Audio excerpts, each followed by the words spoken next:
Michelle Leng was 25 years old when she moved from Chengdu in China to Australia in 2011. She was an international student living in Campsie, New South Wales, and when she arrived, she started going by Michelle. She was an only child. After losing her father in 2008, she and her mother May became closer than ever. May described her daughter as someone with tremendous compassion, someone who felt everything for everyone else and always made such an effort to be that supportive friend. No matter how stressed or sad she might be herself, moving to Australia was brave. May was nervous but proud of her daughter's determination to push herself out of her comfort zone and grow. May had poured every penny into helping Michelle do this and was excited to see her daughter achieve everything she knew she could. Some of Michelle's family already lived in Australia, so she moved in with her aunt, her uncle Derek, and her cousin in Campsie, a suburb in the state of New South Wales. As soon as she was settled, she started sending every spare penny back home to her mother. By 2016, Michelle had been living in Australia for 5 years. She had a great group of friends, loved where she lived, and was excelling in her studies. After completing a business degree at the University of Technology, Sydney, she started studying at the Sydney Institute of Interpreting and Translation. On the warm Thursday afternoon of April 21st, 2016, Michelle caught up with a couple of friends and they waved her off as she got on the bus outside of the University of Technology. She told them she was going out shopping and went to Pitt Street Mall. She stayed there for a while, browsing by herself and picking up a few things.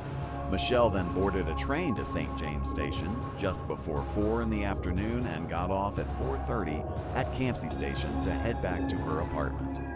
Michelle was chatting to her friends up until the late afternoon. Then suddenly there was nothing. No answer on her phone. No posts on her always active social media. No sign of her on campus the next morning. Although her very sudden disappearance was a red flag for friends and fellow students, several days passed with no one reporting her missing. 4 days after she was last seen shopping, her aunt returned home from a weekend away and was alarmed to learn that her niece had just vanished. She went right to the police station with her husband Derek to file a report. Nothing Michelle said or did that day had stood out. She was her usual self. The CCTV showed Michelle wearing jeans, a long-sleeved gray top, and carrying a red bag on her shoulder. She was not being followed by anyone in the shops and did not seem outwardly distressed or upset. She was seen shopping at Meijer in the Pitt Street Mall at 3 in the afternoon. She bought a juice before getting on a train at St. James Station at 4:30 and getting off at Campsie. Close friends had not had contact with her since late on Thursday night. As people on social media were circulating her image and getting more concerned, the news stations over 60 miles away had just picked up another troubling story. The Snapper Point Blowhole on the New South Wales Central Coast is a picturesque but quite dangerous area with lots of slippery rocks and jagged edges. Somewhere someone could easily fall in, hurt themselves, and even drown. One tourist walking around spotted someone floating in the water. After looking closer, they realized the person was not swimming. They were face down and looked dead. At 10:30 in the morning, a paramedic was lowered into the water via helicopter to retrieve whoever it was. They were deceased, but it was instantly obvious that this was no tragic accidental death. It was a young woman. She was completely naked and covered in stab wounds. She had been stabbed almost 40 times with the fatal wound being to her throat. She had clearly tried hard to fight her killer off, but she had suffered an incredibly violent and frightening death. It was most likely that she was left at the blowhole as opposed to being washed up onto the rocks from somewhere else. On that day, there were particularly heavy seas. When the woman's body came out of the water, there were no significant injuries from the rocks. The assumption was that the most likely possibility was she went in the water at the blowhole. The woman had suffered a number of wounds, significantly some stab wounds. She suffered a violent assault prior to her death. The description of the woman was an Asian female aged between 20 and 35, medium build, shoulder-length hair. She had no distinguishing tattoos or scars on her body. Her body was naked when it was found in the water, and all jewelry had been removed. The New South Wales Homicide Squad released a computer-generated image of who they had found. A young Asian woman with shoulder-length dark hair. They dubbed her the Snapper Point Blowhole Jane Doe. Once this started making the news further afield, people talking online began to connect the dots between the missing Michelle and the woman in the water. DNA confirmed that it was the 25-year-old student. Things moved quickly, and just a day later, someone had been placed under arrest. Everyone in Michelle's family and in her close circle had been spoken to at length. Her apartment had been turned upside down, and technological evidence had also been checked thoroughly. Through tracking a car that had been captured on camera heading into the national park 4 hours before Michelle's body was found in the water, they had named their suspect. Her uncle, Derek Barrett, the same uncle she was living with, and the person that helped report her missing. Derek was 27 years old and had married Michelle's aunt a few years before. Very little is known about his background and history, other than that he previously worked in IT and had been out of work for a long time. After checking Derek's phone, they found some very disturbing pictures. Investigators found photos of Michelle bound and gagged on her bed with duct tape and a white cloth around her mouth. The expression on her face was one that would stay with them forever. The mother of murdered student Michelle Leng thanked the Australian Chinese community who had been helping her family through this terrible time. She said words could not describe the pain she felt over the loss of her only child. A fund was also set up to help pay for Michelle's funeral and take care of her mother. Derek was denied bail and sat silent in court for the first time as everything was read out. 2 months later, he was facing yet more charges. 27 charges, in fact, including detaining a person for advantage and indecent assault. Given when Michelle was found, the timeline using the CCTV in hers and Derek's phone data, she was attacked by her uncle almost as soon as she got home that day. With the home empty, she was restrained in her bedroom and assaulted. The motive was clearly completely sexual. At some point while she was still alive, her cousin arrived home, but she was totally unaware that Michelle was captive just feet away. It is not known how long Derek kept her alive for. All that could be said was that at some point between 4:45 on Thursday, April 21st and 10:30 in the morning on Sunday, April 24th, Derek stabbed Michelle to death. On the morning of April 24th, he wrapped her in plastic and set off to Snapper Point with his phone data tracking him all the way there. He stopped to buy some snacks before carrying on to the blowhole and throwing her over the cliff. Michelle was thrown into the exact same area she had excitedly taken a photo of and shared to her Instagram a couple of years before when she had been traveling. Michelle's family, who flew in from China when she was found, made sure to be at every court appearance. Michelle's distraught mother, supported in court by the wife of the man accused of fatally stabbing her daughter, left court promising to speak publicly about her daughter. In China, her murder had made national headlines. A lot of international students in Sydney and their parents in China were really concerned. His lawyer said his client was not coping well in jail and was denying the allegations against him. Obviously, he was very upset, shocked. It was a terrible place to be incarcerated. 18 months later, in December 2017, Derek finally pleaded guilty.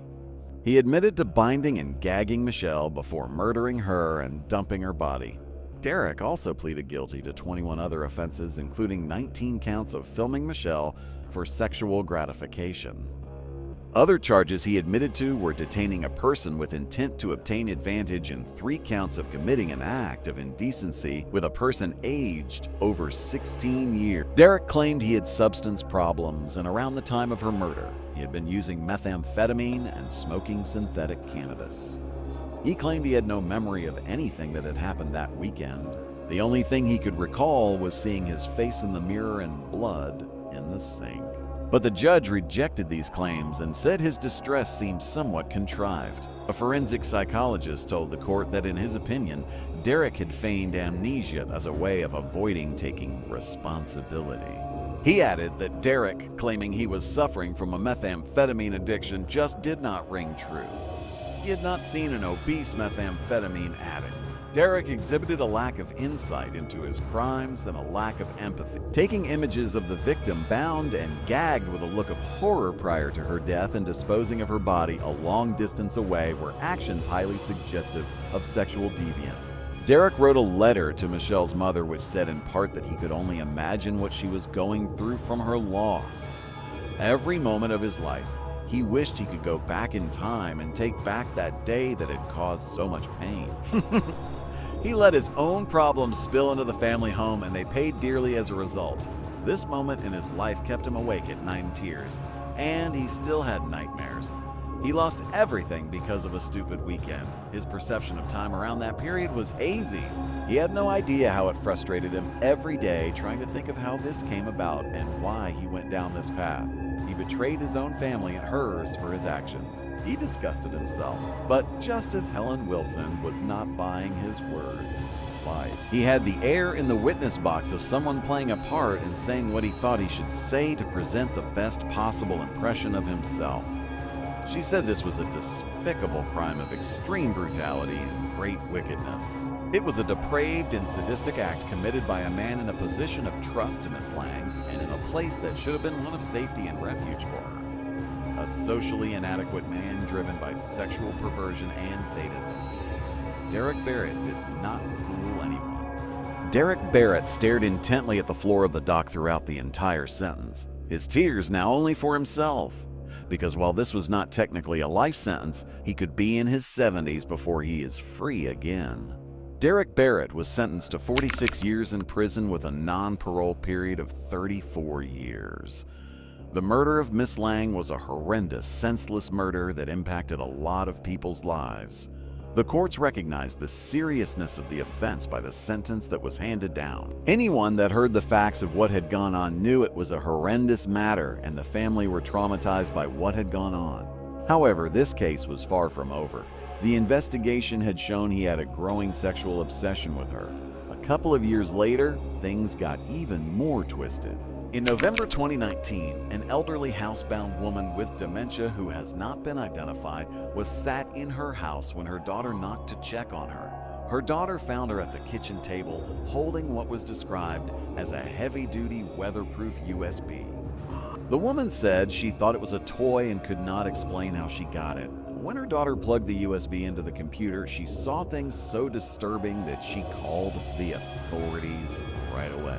The USB contained 9 video files, over an hour in total, and 13 pictures. It was Derek and Michelle. He had filmed himself raping and torturing Michelle as he held her captive in her room. One video showed Michelle's hands so tightly bound that they were swollen and turning purple. At one point, Derek cut the tape off with a large hunting knife, retied her hands, and said, "Now where were we?" He then continued his vicious assault. Derek had also filmed Michelle and his stepdaughter over a period of time before the murder, doing things like showering and sleeping, and in some of the videos, he was touching himself as he watched them sleep. Authorities were able to match some photos to ones Derek had deleted from his phone just days before his arrest as he tried to cover his crimes. The woman that had the USB had no discernible connection to Derek, but did live a few miles from the house Derek used to live in. This part of the case is still a mystery. As a result of everything found on the USB, 17 new charges were laid against him. These included multiple counts of aggravated sexual assault and indecent assault. Michelle's aunt spent a lot of time in Wollongong for work, so was not around when so much of this with her husband was going on. She had no idea and was riddled with guilt. When Michelle's mother got the call about the USB, she said she almost passed out. She tearfully said that when she was told the video clip showed how her daughter was degradingly raped, agonizingly tortured, a wave of faint immediately washed over her. Her healthy mother was in such grief that she too passed away not long after receiving the news. How could any mother possibly accept such news? Derek Barrett pleaded guilty to the 17 offenses, but to the disappointment of the family, he did not receive a new separate sentence. Sadly, he could not. The judge went as far as saying if the full extent of his perverted crime was known in 2017, he would have been jailed for life. But that simply was not possible now. The law did not allow one to revisit a sentence that was imposed in 2017. Because the evidence was not found before the initial murder trial, the judge considered it a new aggravating fact. She sentenced him to an additional 20 years in prison. However, this would be served concurrently with his murder sentence, meaning his 46-year overall sentence remained the same. 2 years were added to his minimum non-parole period. and he would now be eligible for parole in 2052 instead of 2050. Michelle Leng was a hard-working, hopeful person thousands of miles away from home, trying to better herself and give her and her mother a comfortable life one day. She was working in a place she thought was safe, living with people she trusted. For Michelle's mother, who first lost her husband and then her daughter at the hands of someone she called family, it had been the darkest of times. She said they even today still could not accept the fact that she had left them and they were still in great suffering. The time would never turn back to when Meng Mai and she were living happily together. Now that her child was gone, her whole life was shattered. What was going to happen to her?